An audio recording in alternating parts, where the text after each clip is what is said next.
Mr. Papas, my apologies. I don't know whether Papas is your name or your call name or your surname. My apologies on that. This is Kaya from Kaya N Media and Publications. Regarding the issue of gross violation and manipulation of the procurement processes, the issues that I am raising there in terms of the violation of the Procurement Act are the issues of transparency, the issue of openness, the issue of fairness, the issue of manipulation regarding I don't know whether to call it a tender, but by all intents and purposes, all the signs are that it is a tender. But from inception, through this manipulation, which I believe is deliberate, it is published, or it was published on the 19th of August. It is on your website, the Umgeni municipality website. It's published under open quotations. Hence, I've made those screenshots because I don't want to find myself when I go back now, or when I have to go back to your website, finding that this particular requirement of supplies has now been relocated from where it is listed, which is under open quotations, instead of it being listed under tenders. And that is one issue which relates to the manipulation of the system. Why issue or enlist a tender under quotations when you know that it is a tender, not a quotation? Because we know what differentiates the criteria for the services or the supplies, whatever products that the customer, which is a government department at any level, may want. There is a criteria or a guideline for the people within the supply chain management throughout the country in terms of treasury regulations and in terms of the procurement processes and procedures and the policy. There's a guideline as to how do you differentiate between what you can enlist as a tender and what you can list as a quotation, which is in most cases based on the price, not on the price, but on the value of what the client, which would be the municipality in this case, would envisage or estimate to be what would be the value. Hence, they're going out for the quotations. And that guideline is a standing guideline. Hence, you'll find it even under treasury regulations, national treasury.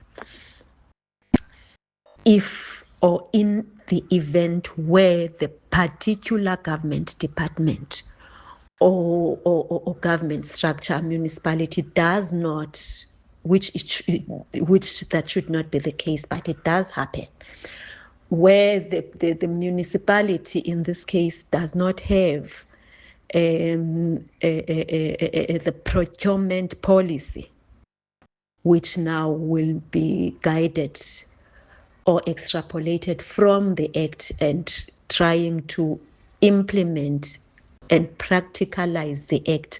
Now, from the Act follows the procurement policy, which policy will then be followed by the procedures and processes All of that is part of the governance Act and governance systems in terms of the King's Code of Good Corporate Governance, which laid the foundation for the establishment of the Public Finance Management Act, and after followed by the Municipal Finance Management Act. That is the background.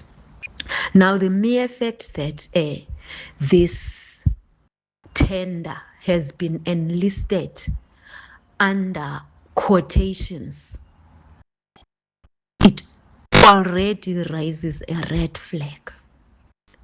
Why hide a tender which is supposed to be open and to be enlisted as an open tender, open to everyone,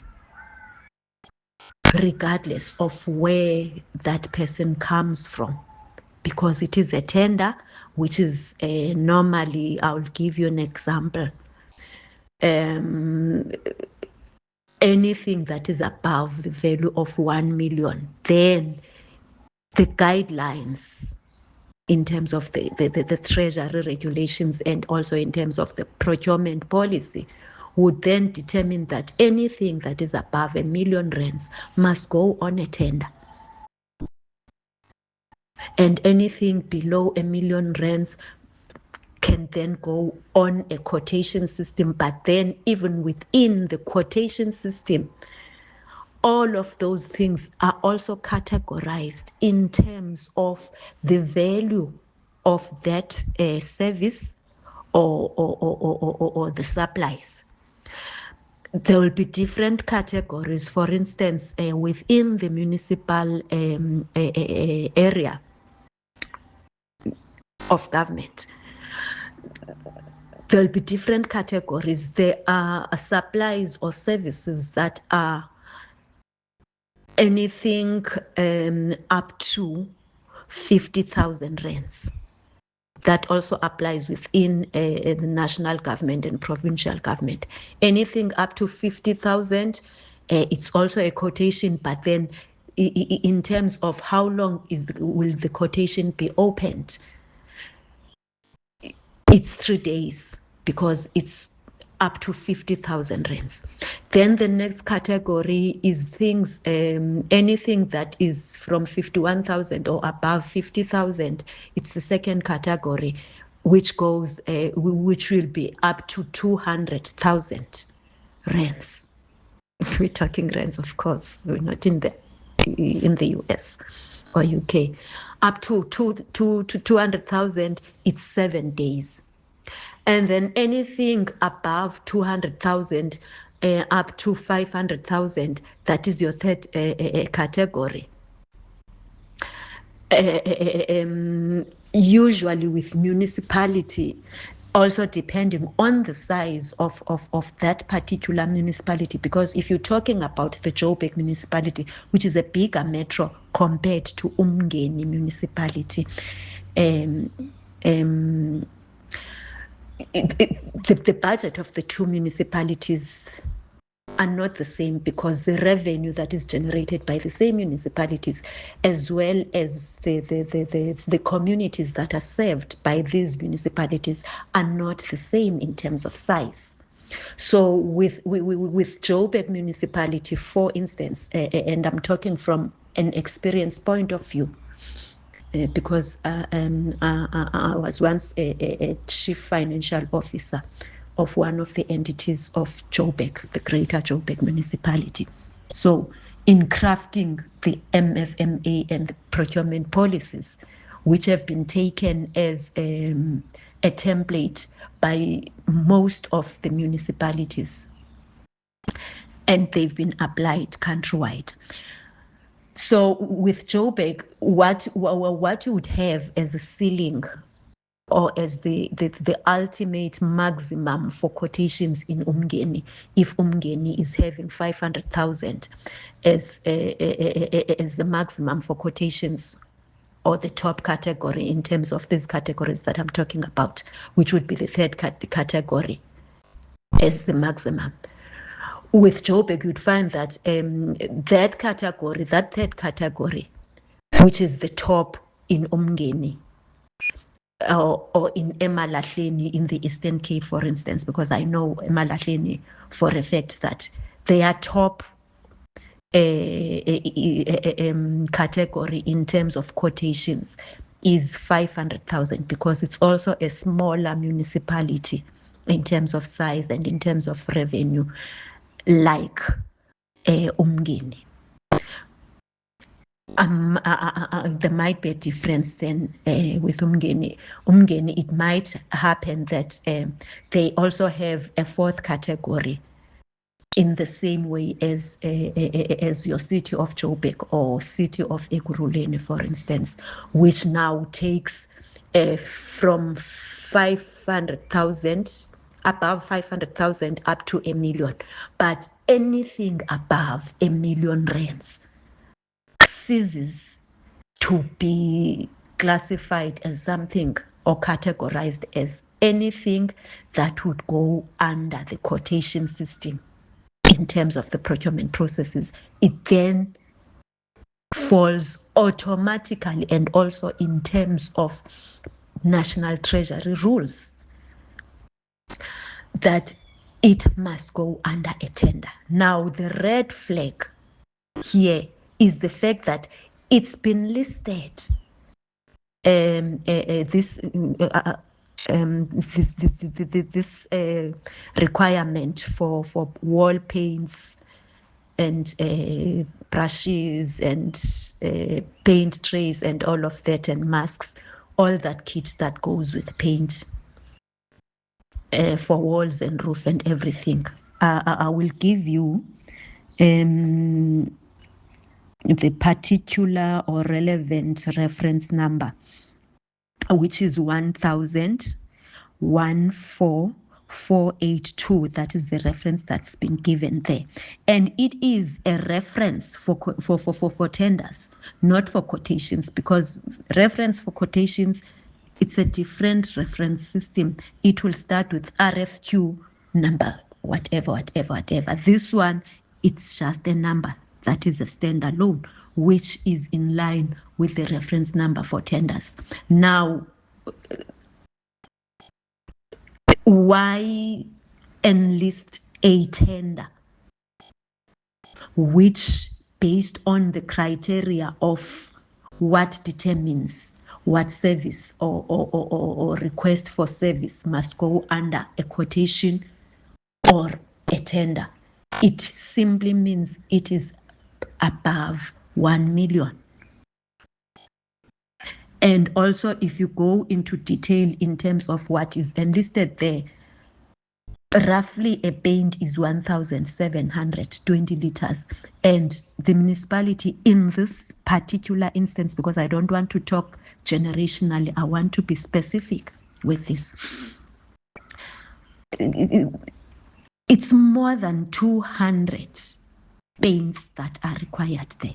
And we're talking 2-liter paints, and we're not talking cheap paint, we're talking quality paint.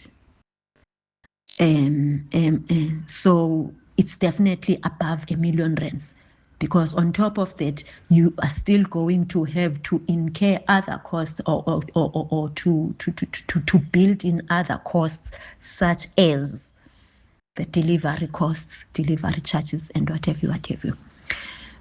So number one, it's been hidden deliberately. That's why I'm using the word hidden under quotations when it's a tender. So it's already closing the gates or building a wall amongst or against what would be bidders or service providers that would have submitted their bids and opened up the system as it should be, so that you are able to get value for money at the end of the day, as the municipality, as the nation, as the community. And it then becomes all of that, the openness and the fairness, then builds into another requirement of the Procurement Act, which is efficiency, because it's also part of those principles that the procurement system must be efficient. Now, you derive efficiency through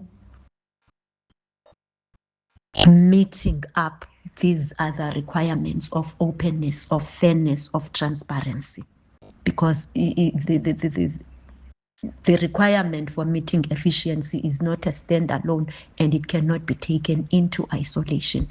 But once there is no openness, once there is no fairness, once there is no transparency, once the system is rigged through this, then it means the price, it's no longer, it's not going to, the end result will not be efficient. And the only reason and objective of rigging the system is one, it's corruption, the cancer of corruption in our society, which is done by the officials. I don't want to be mudslinging here in terms of organizations, but we know who the culprits are. But those officials, in most cases, when you're talking corruption, they are not doing their job only. They're not alone when they are doing, when they are rigging the system, when they are manipulating the tender system, when they are selling the tenders and and all of those things that are corruption, that result in the state funds being looted and resources being looted, and thereby robbing the people, the ordinary people, the communities that civil servants and government employees at whatever government structure are supposed to serve, rather than serving their own pals and their own pockets by rigging the systems, the internal control systems that are there. That is the issue number one. It's that issue of manipulating the tender system, because when they are hiding a tender under a quotation, they are manipulating the system. To you as the executive mayor and executive councillors and executive officials like your CFOs and maybe your directors within the municipalities, when you look at the system, not knowing what is happening, they will have all the documentation because in place, but the devil is in the detail, as they always say. They will not be showing you what I am showing you on these screenshots, that this is a tender. And even the title of it, if you look at, I've tried to jot down these things in summary. If you look at this handwritten page, I've jotted down these red flags, which are the issues that build up to these inferences that I am drawing now when I'm referencing back to the Procurement Act. It's issued under quotations, yet it's titled Invitation to Tender. Now, tender and quotations are not synonyms. You are an English-speaking person. You know English more than I do. Those two are not synonyms. They may be similarities, but they are different things. And in terms of the definitions or the criteria, that is what differentiates. Hence, I went into length in terms of differentiating between a tender and a quotation. Now, the title of the document, it says Invitation to Tender. And therefore, if that title says invitation to tender, it's an invitation to tender. Because if it was a quotation, it would say request for quotation, which is what the acronym RFQ stands for. There are no mistakes there. It's a clear black and white situation. There can be no mistake or no confusion. So the title of the document says invitation to tender. The reference, as I've said, the date of issue as on the website is the 19th. It's issued on the 19th of August. The closing date stated in there, it's the 26th of August. Now, it's a tender by all intents and purposes, but it is not following the tender procedures and processes, because there are also processes in the tender. Now, when you are issuing out a tender, you cannot issue out a tender, especially it's a tender. So it cannot be open only for 7 days, because it then violates. Oh my goodness. Oh, it then violates the requirement for fairness. You can't open a tender for 7 days. And you are saying it's a tender. As the document says, the title of the document says, it's an invitation to tender. Simple as that. No English needed there. And then it being, in inverted commas now, a quotation, because it's enlisted under a quotation. The document says compulsory briefing. You cannot, it has never happened. A quotation or RFQ does not ask for a compulsory briefing. Underline and bold compulsory. If there be any need or feeling by the service, by the client of the SCM, because the client, the SCM will be it does not fall under operations. All they do is just to provide the service of procurement and provisioning administration, tender administration, if I may put it roughly, in the absence of the right word right now. If I am a procurement officer and I feel that there's some information that we need to give to the to the people or to the possible bidders that is important, that might not be captured or cannot be captured in the on the website for some reason or the other. Like, for instance, if you are dealing with a complicated thing like IT and some other things that may be there and need to be clarified, that is a professional service. Here, this is not a professional service, yet they are saying briefing is compulsory. It cannot be compulsory, because once you say it's compulsory, it means you are going to hold the non-attendance of the compulsory briefing against the bidders. You cannot do, which makes the system to be unfair and still a violation of the Act, which says the procurement process must be fair. There must be openness. It must be transparent.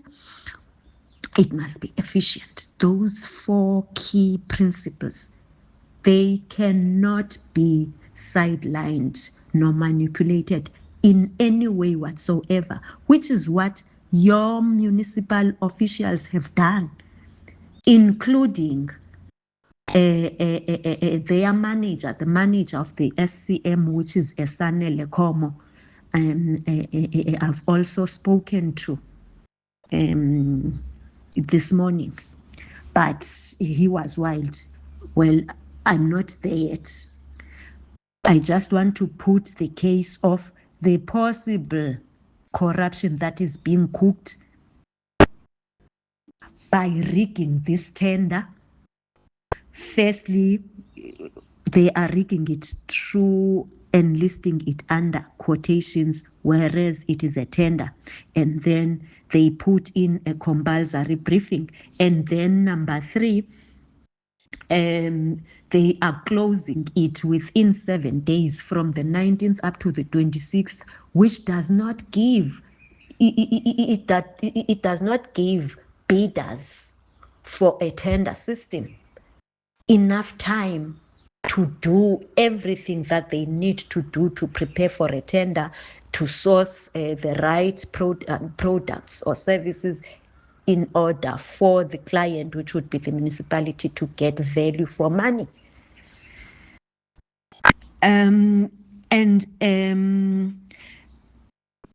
Under compulsory briefing, they have stated the time and the value.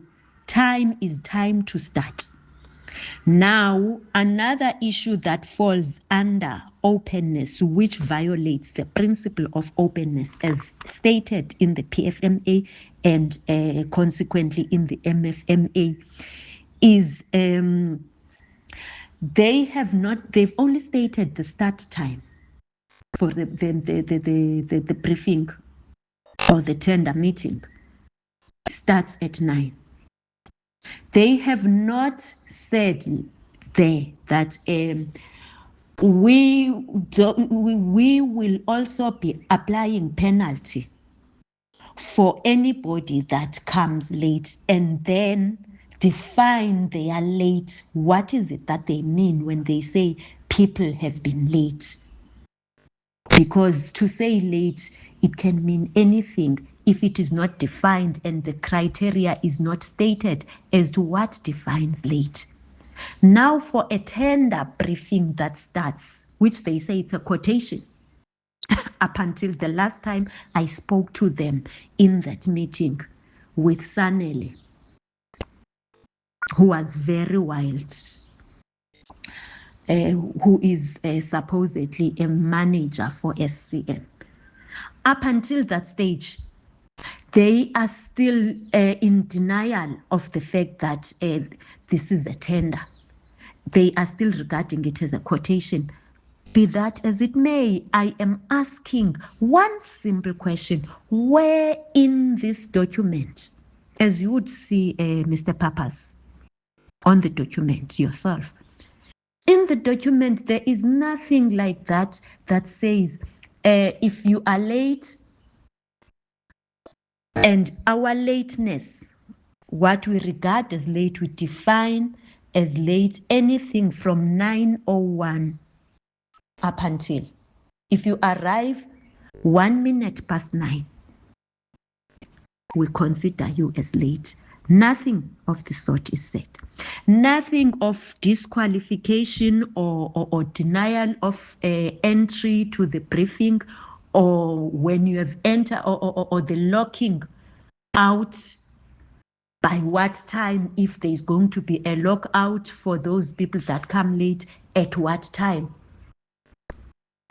Because if you decide that you are going to lock the doors from this time, as the meeting starts at 9 o'clock, as was the case here, although I'm using 9 o'clock as an example here. If the meeting starts at 9 o'clock, anybody that comes in, this is openness now. If you are going to want to disqualify the latecomers by not opening them up, opening the process for them to be participants in, or because you are saying they are late, you've got to state that up front with your document under the time, the start time, and then you define your disqualification also, that starting from the meeting, there'll be disqualification for those that come, for the latecomers. And what do you mean by latecomers? What time is late coming? From this time to that time. From 9:05, for argument's sake, You've got to disclose everything, complete disclosure. That is part of fairness. If you're going to disqualify or to penalize the what you call latecomers, you've got to disclose that upfront so that the bidders, the prospective bidders, know upfront. That is what we had in mind as crafters of these policies and these acts way back in the early 2000s. That is what we had in mind when we defined or when we stated that the principle of fairness must be in the act and must be stated. The principle of openness, the principle of transparency. Transparency and openness often and always go hand in hand, which is what we had in mind then. If I have now to argue my case in court and take the judge and the magistrate and whosoever is the presiding officer into the minds of the crafters of the actual act and the actual policy, what was in the mind of the crafters at that stage when they said the process must be fair, the process must be open, the process must be transparent. The procurement process. That is what was on our minds as the crafters. So therefore, what is there in the act must govern the procurement processes regardless of who is in charge in the office at what stage, until such time that that act has then been amended procedurally and legally so. It cannot be that when you say to Esanele Komo, because he's a manager, then he thinks that he is managing his own farm or his own house, it's his own family. He tells you that nobody is going to tell us how we conduct our business here. The hell. We are the taxpayers. The municipal officials are there to serve the people. They are serving us, not us serving them as the people. So he cannot talk as if, when he's talking to an ordinary person like myself, he cannot talk as if I am a worker in his farm or as if Umgeni municipality is his farm. If he has got a farm, he must go and manage his farm and then call the shots there. Not get a bossy and rude and disrespectful once somebody is challenging, rightfully so, the process, the unfairness in the process, the dishonesty in the process. Then he gets angry because I know too much, or I think I know too much, and who am I after all? It does not work like that. An act is an act, and a municipal or government employee is a municipal or government employee who is there to serve the community, the nation, because he is getting paid by our tax monies. If he doesn't want to work for the municipality, then he must go and manage his own farm and see where his arrogance is going to get him into. And the only reason he got angry, it's because he has been caught in the act.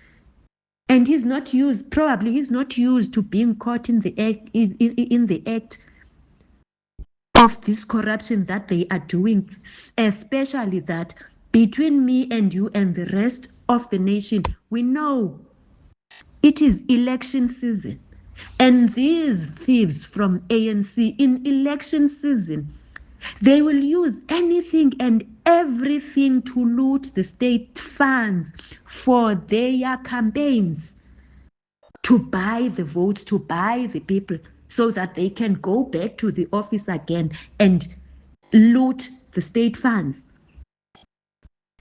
This is how bad corruption is. Now he has been caught in the process by a knowledgeable person. Instead of growing the conscious and doing the right thing, he becomes wild. We cannot be saved by such people who may even not be qualifying to be holding the manager position. He may as well be a product of this cadre deployment nonsensical thing and doing what he always do and get away with it. Well, no. Not now. Not now. It cannot be. The municipality, Mr. Papas, is not in the business of stocking paints, not in the bulks, these big bulks that they require there. So another thing that now I am going to raise with you, which also came as sort of a red flag when I saw this tender last week, and saw the quantities that they are looking for here. No, pardon me, before I get into the core business and what have you.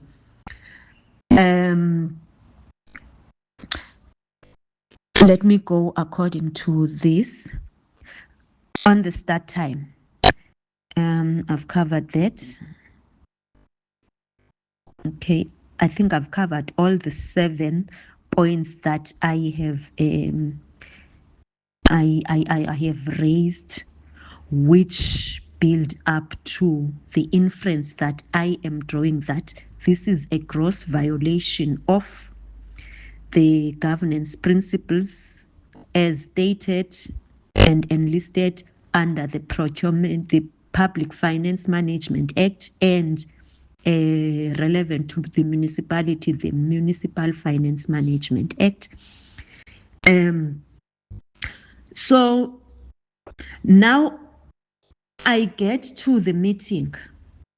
I sign the register on the estimated time because I asked the security at the gates there, as we are required to do so. It's part of the process. I followed the process. I go there.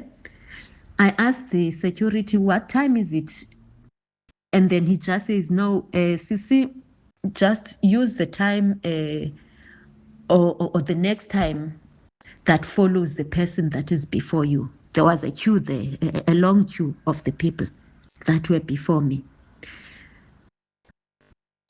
Those people went into the same finance foyer where this tender quotation briefing was.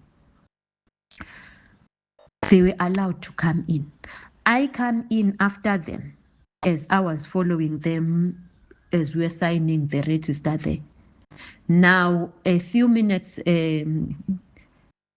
just in about a minute or so, as I get into the foyer and I stand there, and I can see the attendance register circulating. I am called by a lady who later introduced herself as Amanda Mbenze. And she asked if she could help me. I said, I'm here for a briefing. Is this where it's taking place?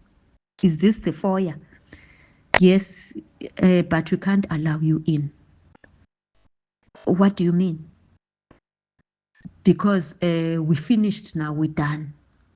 This is around about 7 minutes past 9, 8 minutes past 9. There is no such tender meeting that can be called, or tender briefing that can be called for 10 minutes. If really it's a genuine tender briefing. Now, it was not. a genuine tender briefing. That was part of the manipulation of the system, so that when they are ticking the boxes or when the audit is being done to check the authenticity and the compliance of the process that was followed, the procurement process, there is an attendance register. There is a tender briefing or a briefing meeting that was done on the 24th. It is just to tick the boxes, because really there was no such thing. And then already they've started rigging the system. There's no better word than that, Mr. Papas. I'm an auditor by profession. I know the red flags. I know something that is not right when I see it. I'm never wrong on instincts. And this has gone more than an instinct. It is something that I've seen happening. Hence, there is no way I cannot not report it. There is just no way. And I told them so as well, that I'm going to escalate this, I'm going to report this. Because it has all the signs of corruption. And corruption must be eradicated in our society. We have been robbed of corruption for far too long. The reason we're having a Madlanga commission today is because of corruption, which has been allowed to go on. Whilst people are keeping quiet when these things are being done, for what? When our nation is suffering because of the damn corruption by the thieves that hide behind the political parties, which have not done any good for this society, for this nation. Our nation right now, the people are suffering because of this corruption that has gone rampant under the tendering system. No, it cannot be. It cannot be. You and me and all the other loyal, faithful, and nation-loving citizens must come together and fight this and nip this from the bud. We cannot be. We cannot be bombarded by corruption and be manipulated and be robbed by a few individuals, because these are few rotten apples within our nation who are taking us back. It cannot be. I appeal to you, Papas, Mr. Papas. I appeal to you, Ngwanesu. This thing has gone far too long. The corruption thing. It's election season. We know once it's election season and their time is coming to close to an end, they've got terms for it. They call it exit strategy in Gauteng or in some passages. And exit strategy is nothing but rampant looting towards the end of their term, because their principles are not coming back. And ANC is finished. They're not coming back. They are not coming back. That they know. So now they're going to be doing all of these things because it is something new that there is what is called a compulsory, underline again, I'm going to emphasize this compulsory briefing. Because it does not have to be compulsory. It can be called as a briefing so that you give an opportunity for those people that may want to inquire some things. Then they are given that opportunity, but it is not made compulsory. It's violated everything, every principle amongst the four principles that I've stated. You cannot open a tender for 7 days because the closing date, that is the 26th, it is 7 days. It does not give. It is closing off. other possible bidders who could have put in their bids. I can't even go as far as another province, just within the region, just within KZN. It's closing off people from eThekwini that would have wanted to bid, because this is a tender. It's closing them off. And it's calling for this compulsory briefing so that should somebody not have seen between the 19th and the 24th, not have seen this this tender because it's hidden under quotations, then that person falls out. Then now this process is just open within and amongst these thieves that are working in this scheme of theirs. It's a bra thing. It cannot be. Can't be a broad thing. Not when it comes to our money, our resources as a nation and our communities. And you, Papas, because you are in the DA, and right as we speak, the municipality is under your administration as the DA and you as the head of the DA within the region. When it comes to this thing going out there, it is your reputation, number one, as an individual, as Papas, that is going to be painted. Those municipal officials, they are hiding, because that's what they do. They hide behind the top politicians, and even in most instances behind the executive officials. If the executive officials don't know their story, or if the executive officials are working with them anyway, if they are working with them, because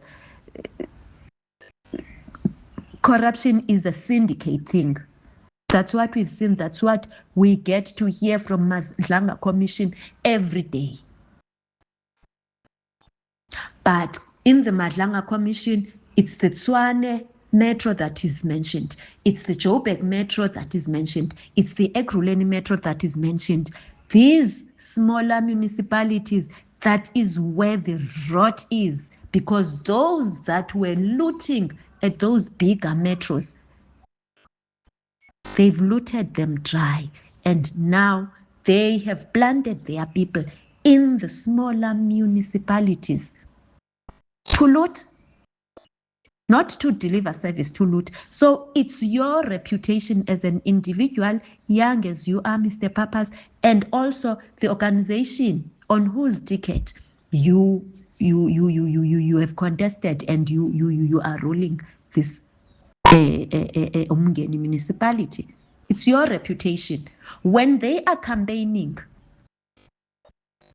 doing their propaganda and disinformation, they're not going to say, they're not going to leave this looting of theirs outside of it. They're going to use it against you, Papas, against your organization, the DA, and say the DA is claiming to be running clean administration. Their sweetheart mayor, Papas, his municipality is also corrupt. They are going to use this, because I am not going to keep quiet about it if nothing has been done. I will dig deep. Investigation is my thing. I never go wrong. I'm going to dig deep and put it out there in the public domain, in the media space. Now, when it is there in the media space, they're going to use it against you, knowing that it is them. They are officials that they've deployed there as cadre employees that are doing corruption for them, that are rigging these so-called tenders for them. The municipality is not in the business of stocking paints. It is not their core business. Painting is not their core business. Just to prove also as well on top of them enlisting this tender under quotations. When you look at the document beneath the title, the invitation to tender title, they've also described, no, I think it's above that. They've also, on the column there on the website, where in the very first column, I've forgotten what is the title of that column, but it's a brief description of the kind of service. They're saying service professional, which is professional service. Since when has the supply and delivery of paints become a professional service? They're not looking here for the paint manufacturers, because manufacturing paint, mixing all the chemicals and all that kind of stuff, that is something that is professional. But what they are asking for in the gist and the content of the document itself is the supply and delivery of so many items of this type of paint. All of the information in terms of the specification, what kind of paint, what size of liters, and the color and what, it's there. And therefore, for supplies, there is no need, and there has never been a need nationally, countrywide, worldwide. There is no need and no justification for a tender briefing. This is the supplies that we're talking about. But when they are listing it, they say it's a professional service. That is part of hiding this tender that they are hiding from the rest of the bidders, the prospective bidders, because they want this for themselves only, their scheme only. Now that is part of the manipulation of the procurement process. These are the questions that make them get angry when I am posing these questions, because I'm asking a simple question. Show me in the document, where in this document have you said there will be a penalty for latecomers? And this is what we define as late coming. As a result, whilst I was inside there, having gotten in 9:05, by the time I was at the gate, 9:07 by the time I get my turn to sign the security register at the gate. And when I get in and get told by Amanda a minute later on, whilst I'm standing there in the foyer and it's quiet and I can't see anybody, it's so unprofessional. It was just, in Xhosa they say,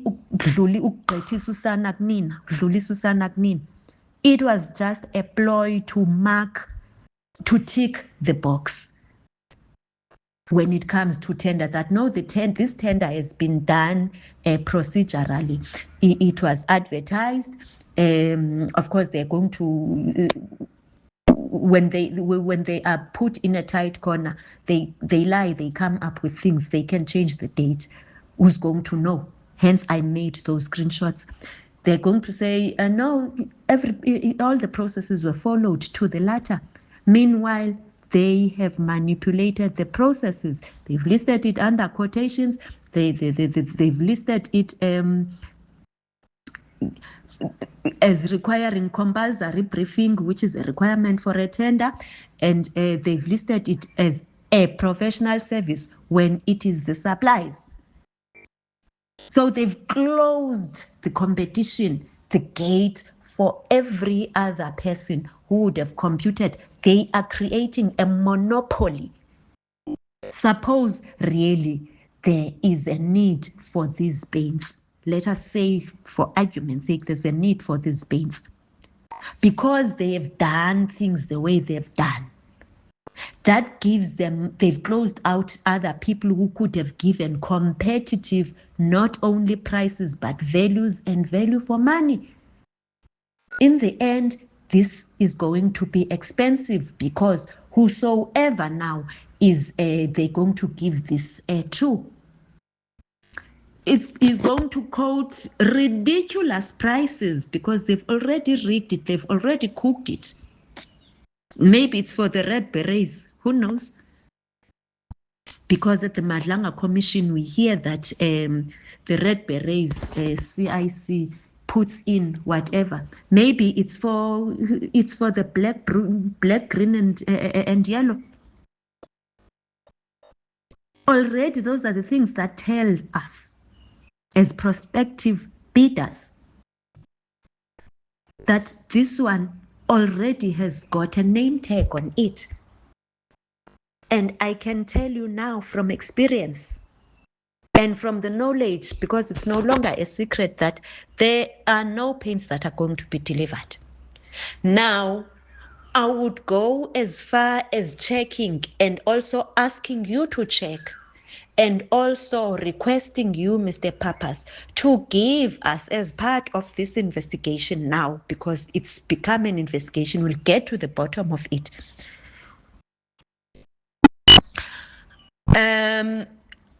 What projects are these supplies? That is, these paints and everything to do with painting, the kit and everything. What project is this aligned to? Because I can tell you, because the municipality is not in the business of painting, and therefore this must be aligned to something. Now, because this is wall painting, it's not painting for road marking. There's a difference between that. Their specification and the items are very clear that it's wall paints, it's roof paints. So municipality does not build even the low-cost housing by themselves. They would have tendered for those low-cost housing, even if they are built in Bendla or in Popomeni or whatever, or in Mlenzana, wherever it is. If it's low-cost housing, they have been tendered for. The tender has been given to one or a number of building contractors. And within those, within their contracts, they have built in building material. So that would be double charging. If it's not linked, it must be linked. These paints that are not within the core business of the municipality must be linked to a project. And in that project, it must be a case of, in that project, it's not double charging, or they are not using that project as an excuse when the building material has already been paid or included in the bids by those building contractors to start with. Now, the building material, which is painting for finishing touches for those low-cost houses, cannot be tendered separate again. Now, that will tell us and will tell you whether this so-called quotation, which is a tender, is legitimate or not, or part of this rigging scheme. But be that as it may, whether it is legitimate or not, the system, the process itself is flawed. That is where I am asking for you to intervene, Mr. Mayor, as a matter of urgency, because if you don't intervene now, between now, which is today, the 24th, and the 26th, I am telling you right now, the municipality is going to incur expenditure, fruitless expenditure, and the citizens will suffer. Something that could have been prevented had you intervened immediately. And I mean immediately, not Minister Senzo Mchunu's immediately. I mean as in yesterday, as in now. Now, to correct, as a corrective measure, should this, the corrective measure, once you have established that there's a legitimate requirement for these bails, should you establish that that is the case, still the process from inception has got a difficulty, has got a problem. It's problematic. It is still in violation of the Procurement Act. As I've stated, if you look at openness, if you look at fairness, if you look at transparency, and the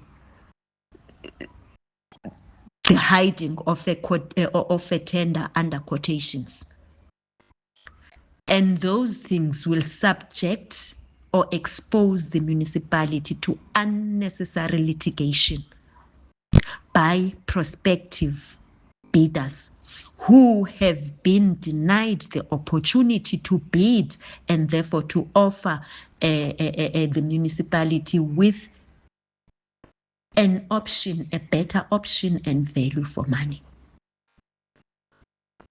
And for that, on that basis, prospective bidders like myself, on behalf of my company, will litigate against the municipality. And when we are doing that, should we have to go that far, we will litigate against the municipality and an organization, plus against the organization that, Mr. Mayor, you are representing as the DA, and in your capacity as an individual, as the mayor now of Umgeni, and also in the capacity, the individual capacities of the municipal officials that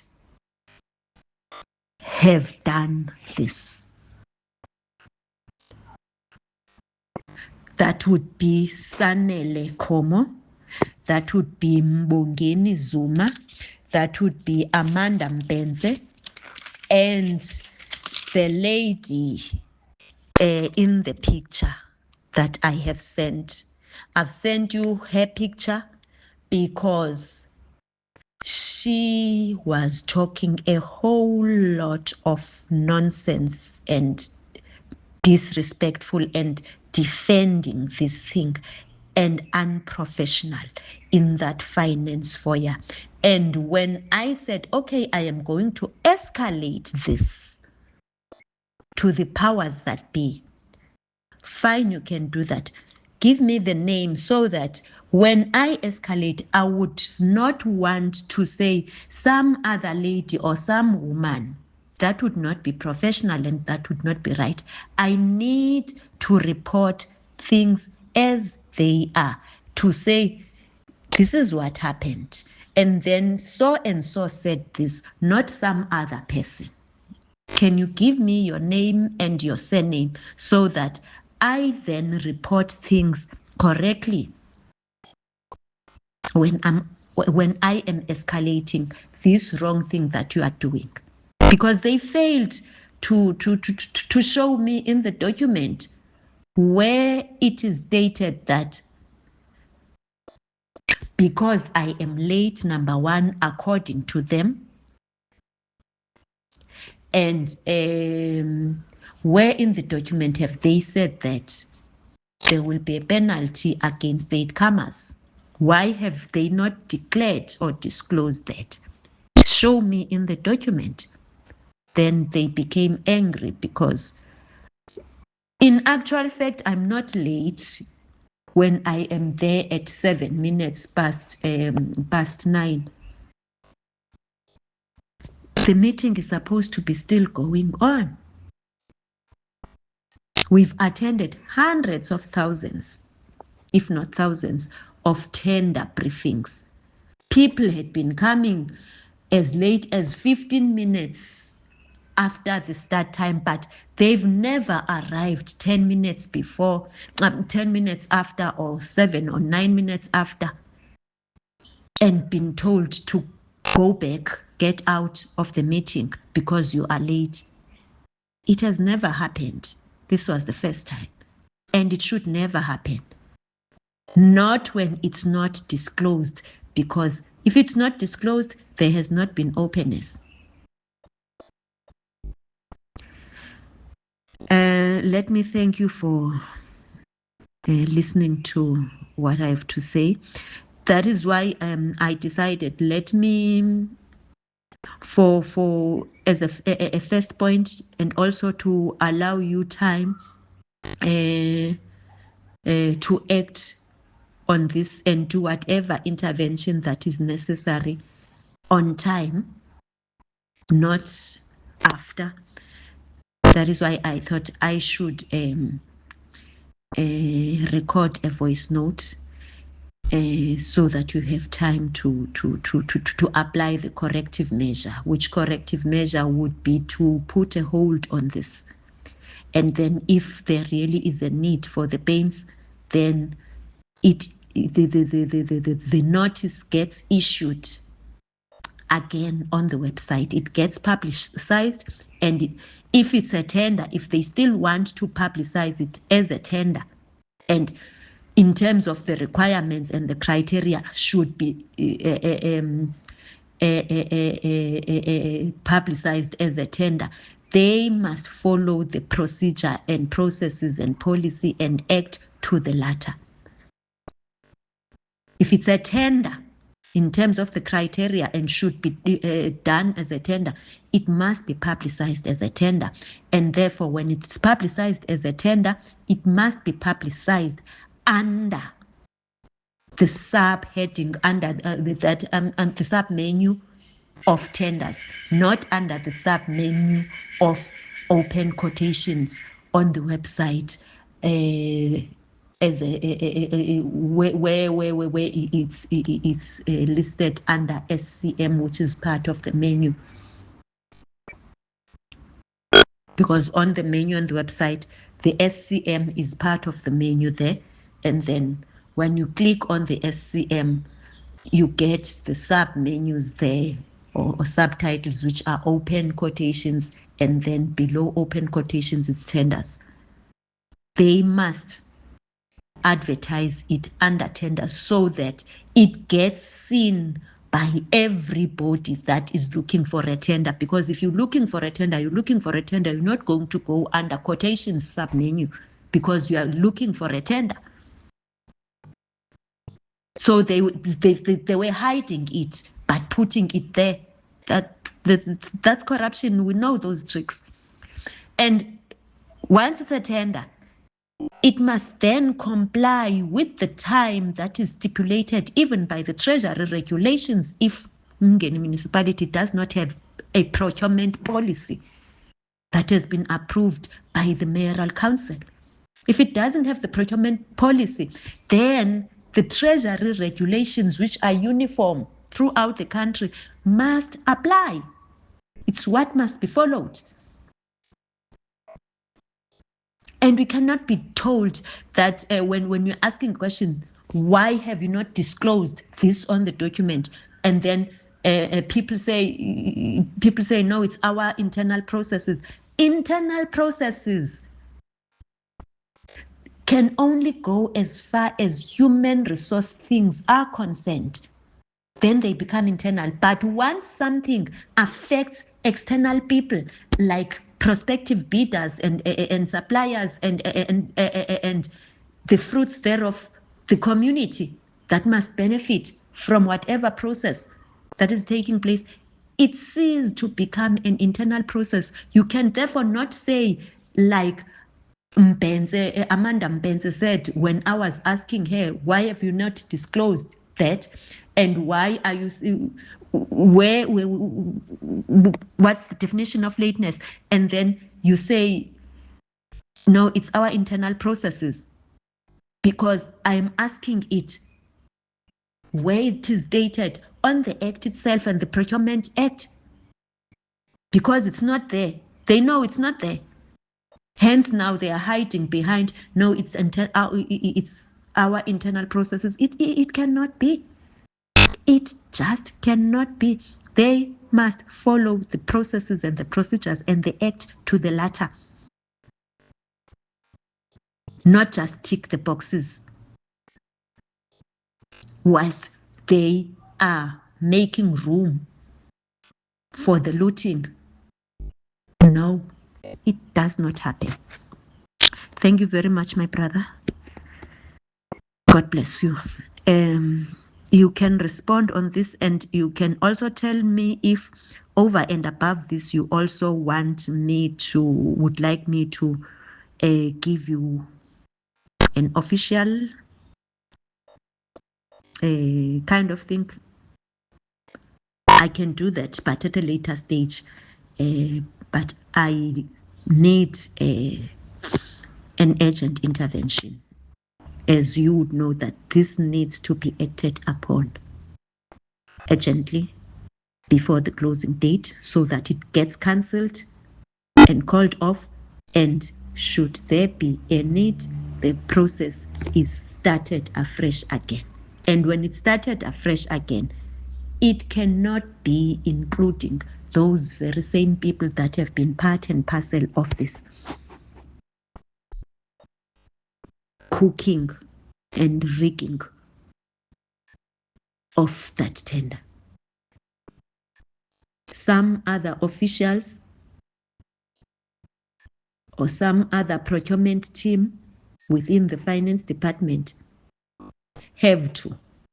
I don't know when even the manager of the SCM is also part and parcel of this, and has also proven to me in the meeting that he is wild and bossy and he's used to doing these things. Who am I? So he's part and parcel of the looting and the manipulation. He simply cannot understand, and even doesn't even want to listen. Thank you very much.